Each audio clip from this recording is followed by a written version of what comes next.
Hello, pod people! I'm DA, and welcome to Millennial Edition. Thanks for joining us.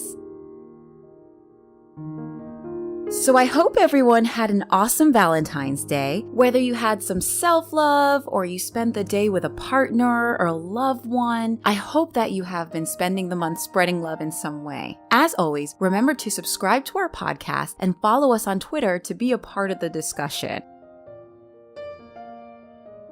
Okay, so let's dive right in. So we discussed everything about love this month, from some wild statistics about millennial dating habits, to the definition of love and how millennials could love better, to how it all ties into the legend of Valentine's Day. So let's wrap up the month with discussing how we can show love to each other in everything we do. Whether we are at work or if we encounter animals, let's practice and get in the habit of loving, because I think if we do, it can have profound impacts on not only our communities, but our entire world. So let's review some places where we can show others more love. So a good place to start is in showing love to people who we don't like, or have annoyed us in some way, or maybe who have hurt us. Because obviously, it is quite easy to show love to people we like and who treat us kindly. But if we want to progress in a healthy manner as a nation, then we are going to have to start showing love to those we don't care for.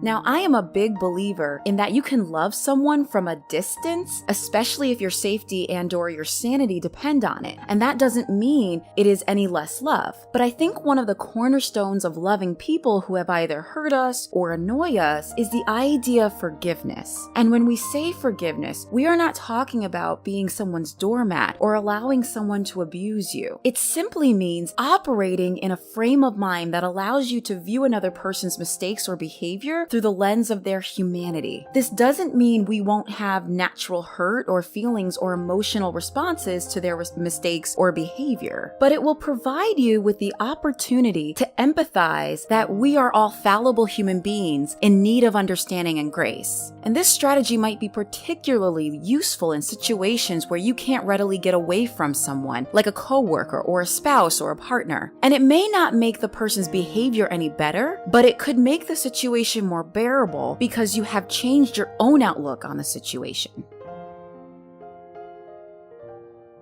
And speaking of work, we always tell employees to work hard as if they truly love and value their own work. But I want to focus on employers or managers. If you are an employer or someone with authority in a company where people work for you and/or are vulnerable to you, then show love to them by being fair and just. Do employees really need to beg you for a little raise or promotion that you know they already deserve? How do you communicate with those who work under you? Are you just and are you kind? Or are you harsh and dehumanizing? If you are honest with yourself and it is the latter, then pour love into your team by demonstrating kindness and consideration. Treat them the way you would want to be treated if the roles were reversed.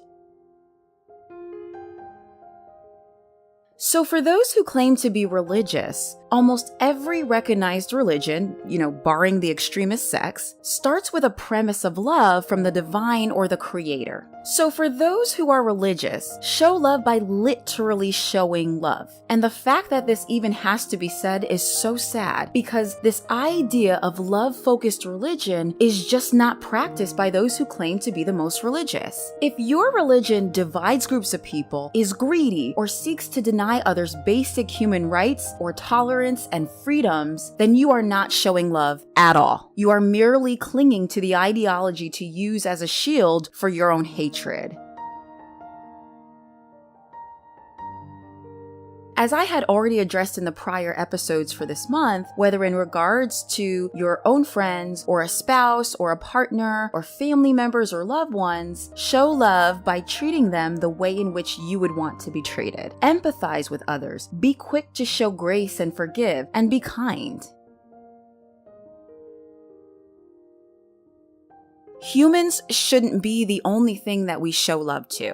We definitely need to show animals and Mother Earth some more love. Studies have shown that approximately between 10,000 and 100,000 species go extinct each year, and they believe that one major cause of the acceleration is due to humans. And the warnings about our Earth are much more dire. Scientists are reporting that if we do not act in reversing the effects of global warming, that in 12 years we will experience catastrophic droughts and floods and extreme weather patterns that will affect the lives of millions of people. So we need to take this serious and show Mother Earth and all that is within her, including the animals, more love. And we all have a duty to participate. It doesn't have to be in a big way. You can show love in the smallest way, whether it is committing to recycling your garbage or even reducing your carbon footprint, or even pledging to end trophy hunting, or if you do, not participating in trophy hunting at all. Or maybe every now and then you can help to clean up garbage from a park or donate to a cause like getting clean water for Flint.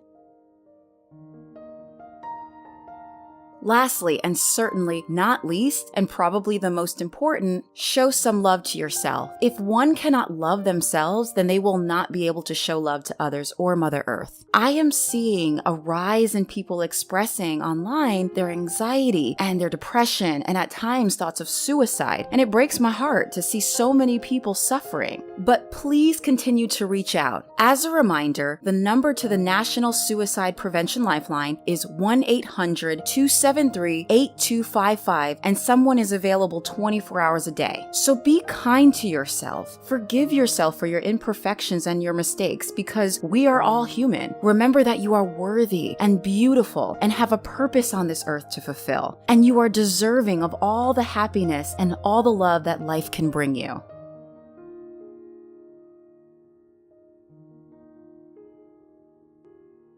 Thanks for joining us for this episode of Millennial Edition, and I look forward to engaging with you all soon.